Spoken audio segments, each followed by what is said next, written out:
Hey everybody, Rachel here from Rachthestamper.com and welcome to our Fall Team Stampin' Blog Hop.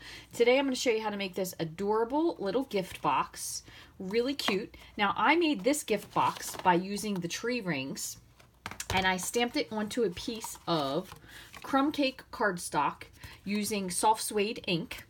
And then I have a base of early espresso as my bottom base. But I wanted to show you, just in case you ran out of time or you were trying to make this in a hurry, another way you could do it using designer series paper. So again, I used the tree rings, and what I did was I cut the cardstock down and then I just inked it up with soft suede ink and stamped it onto the crumb cake. And then I used the adorable Pop On By. This actually has a matching die as well if you want to make a pop-up card.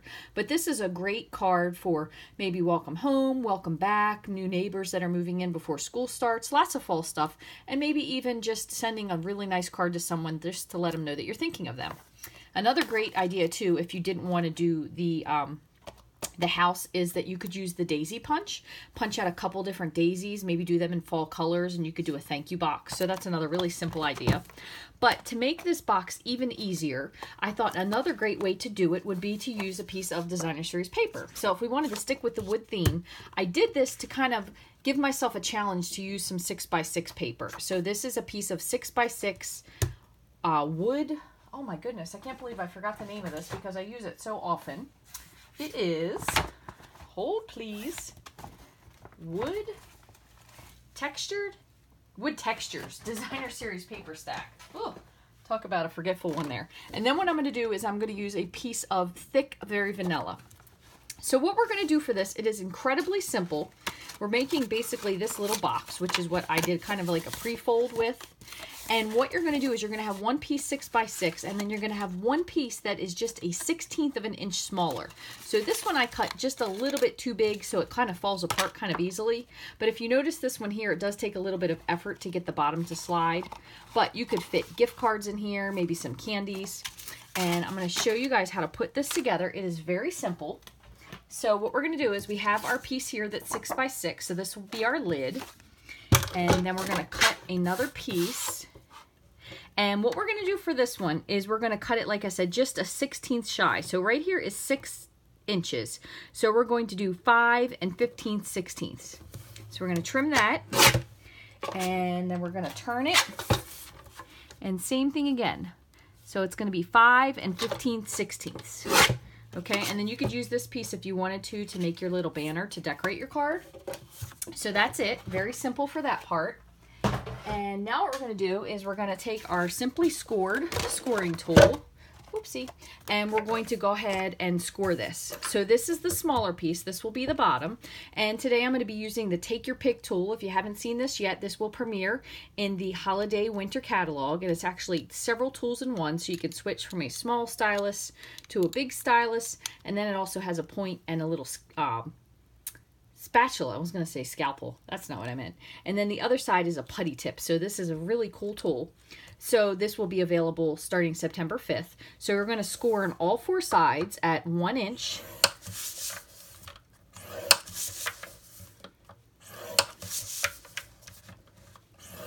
Okay, so that's our base. And then we're going to do the same with the Wood Textures piece. And I'm going to switch to the thinner tip since this paper is a little bit thinner. So again, 1 inch, nothing different. Whoop. Yeah, you want to be really delicate with this because even though this is just my sample, I don't want to wreck it. So if you are going to use designer series paper, just be mindful that you are delicate with it when you're scoring it. So we're going to fold this on all the score lines. All right, same here. Now I am going to use my bone folder for the thick, very vanilla piece, which is also going to help us just to have a stiffer box for the base. And then the top will be a little bit lighter. This one doesn't really need to be folded quite as much. I'll just do the tops instead of the corners so we get nice creases. Okay, so now I'm going to grab my scissors, so my paper snips. And it's a little difficult to see on this because of the grain, but I'm going to just trim up to the score line on all 4 of these. Really easy box to put together. So if you're starting here, what you want to do, I'm going to do the same thing on this, is to follow through with the blog hop. All you have to do is to click on the names in the link below, and you can go through and see all of the Hoppers projects. And if you leave your comment along with your first and last name and hashtag Stampin' Contest, you'll be entered to win a really cool prize. So what I'm going to do is I'm going to go ahead and just trim these down just a little bit. So I'm going to give these a little bit of an angle or a miter cut and just trim off the end. And I'm going to do that on all 4 on each piece. And what this does is it kind of helps your box to go together a little bit more squarely. You certainly don't have to do it, but I really do find that it makes the boxes look a little bit more flush in their appearance. So I'm going to do the same thing here. So I'm going to just trim all 4 of these. And the measurements to all this are going to be on the blog post. So if for some reason, if you're watching this on YouTube, all you have to do is hop over to my blog, which is rachthestamper.com, and you'll find all the measurements so you don't have to write any of this down. But it's pretty simple, really, just a 6x6 piece of cardstock or DSP. So we have all 4 of these now. So all we have to do now, I will recommend you to use tear and tape or a really strong adhesive. You don't want to use snail. You probably could use the Tombow liquid glue if you like. You're just going to have to let it dry a little bit first. And so what I'm going to do is I'm actually going to flip this over, and I'm going to put just a little piece of tear and tape on each of these tabs. Oops. You can see this is some very well-loved tear and tape. I'm down to the very end. Luckily, I always have a backup roll because this is one of those things that you don't realize how great it is until you use it and then you run out of it. Okay. And I also want to thank you guys for stopping by to check this video out today. Your support does mean the world to me, so thank you very much. Would not be able to continue to do this without your support. And you will also find on the top of my blog post my September host code. So for anyone who purchases $50, you'll get a free PDF. And I'm also going to have some specials for $100 purchases, so be sure to check that out. So what I've done is just removed all the release paper, and I'm going to just bring this together just to form my bottom of my box. Okay. So I'm going to put it together, but I'm not going to press really hard yet because I want to make sure that I have everything set up just how I want. I'm going to just take the release paper off of the Wood Textures DSP and do the same thing again. So once again, I'm going to just grab this and then bring the ends in just so it makes a nice fold. And I just like to, when I put these together, I always like to make sure that everything goes before I really put it down in case I have to make any adjustments. So let's see. Perfect. Nice manly dude box too if you're looking for something like that. Now one thing I will say is with the designer series paper, just because it's a teeny bit thinner, you might find that the lid does slide off a little bit easier than this one would say, because this is 2 pieces of cardstock. So if that bothers you, you might want to use a regular piece, but otherwise super simple, really easy box. And what we'll do is we'll decorate this with the daisy punch. So grab my daisy, and I have my leftover pieces here, very vanilla. So what we'll do is we're going to stamp this a couple times. So we will do this in, how about some fall colors? So we'll do one in Mango Melody.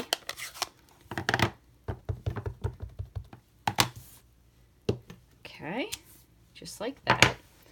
And I should have brought my wipe.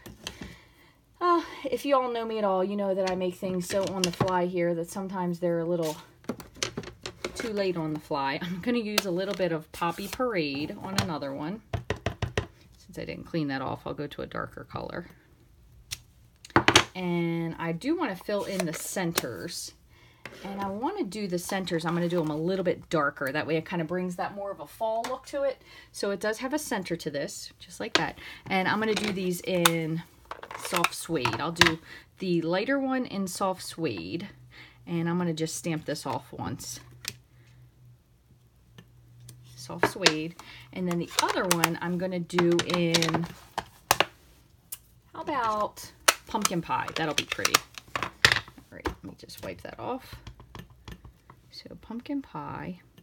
And then the other cool thing that you can do, and this just kind of depends on something, whether or not you want to do this or not, is you can actually end up punching these more than one, and then you could just layer them behind.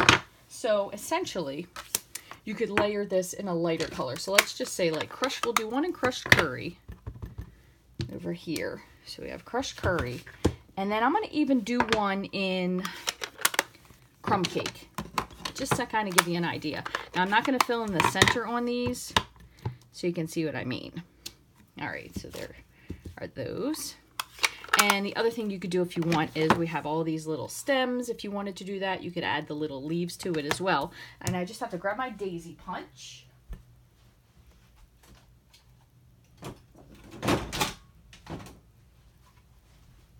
So what we're going to do is we're going to just line this up.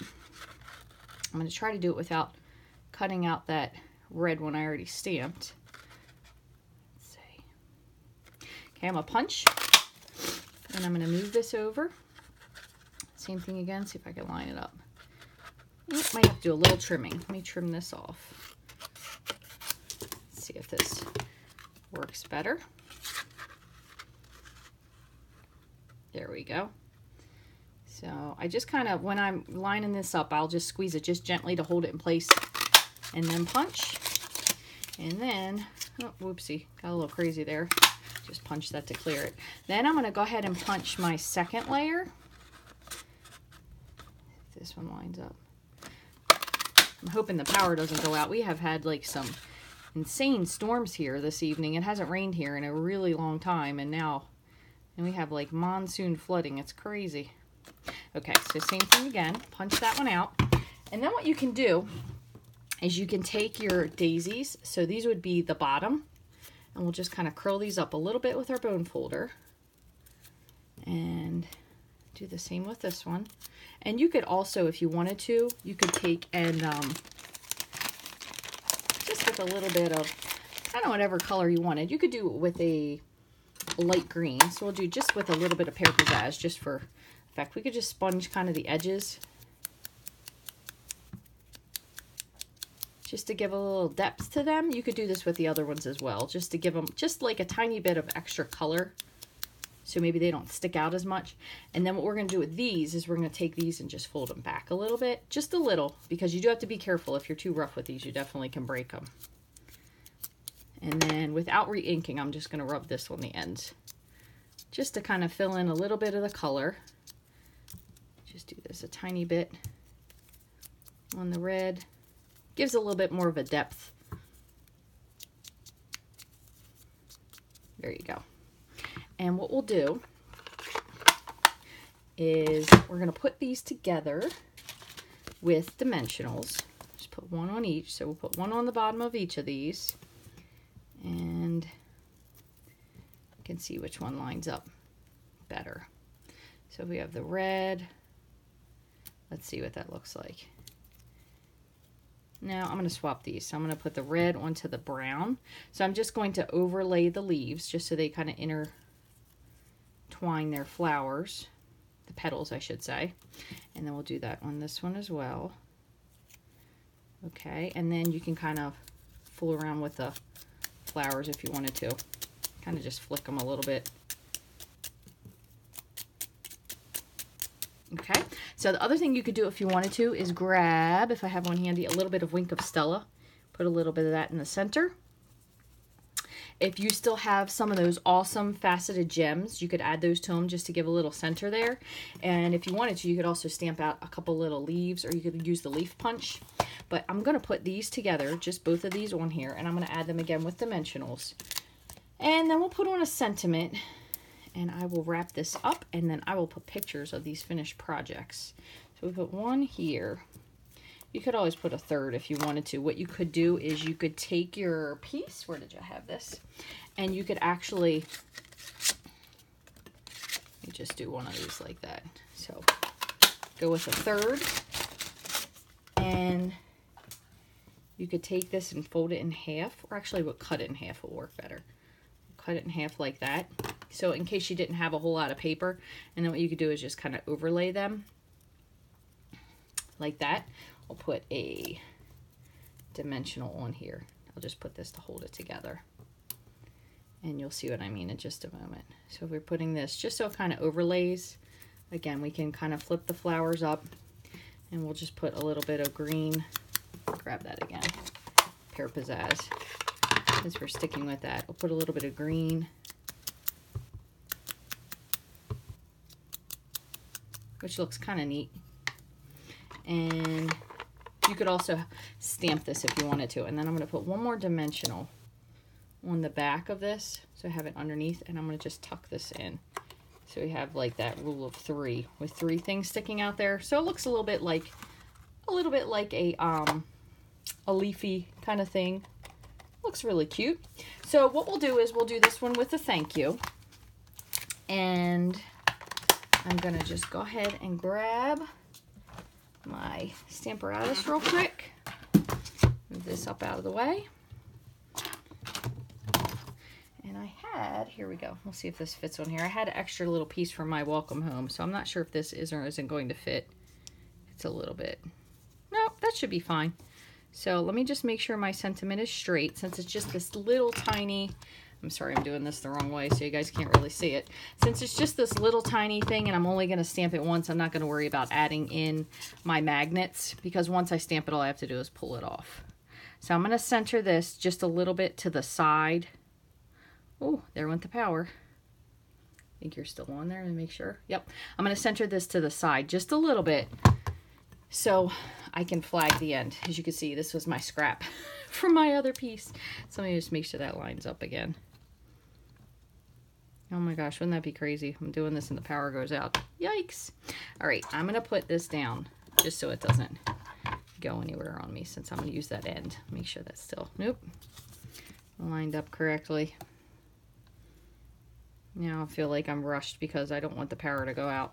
All right, put that right there. Okay, and let me grab, we'll do this in pumpkin pie. You can hear all the devices in the house now turning back on. Welcome to my world. All right, so we have our thank you. Whoops, my U part didn't work. I'm glad I put that magnet down. There you go, in pumpkin pie. All right, so let me just move this. And I did put this just as a slightly off center. So what I'm actually going to do with this is I'm going to just follow the curve of this instead of wasting this piece of paper. And I'm going to trim it just like that. And make it, yep, everything's okay. Okay, I saw, thank you. I'm going to trim this out like this.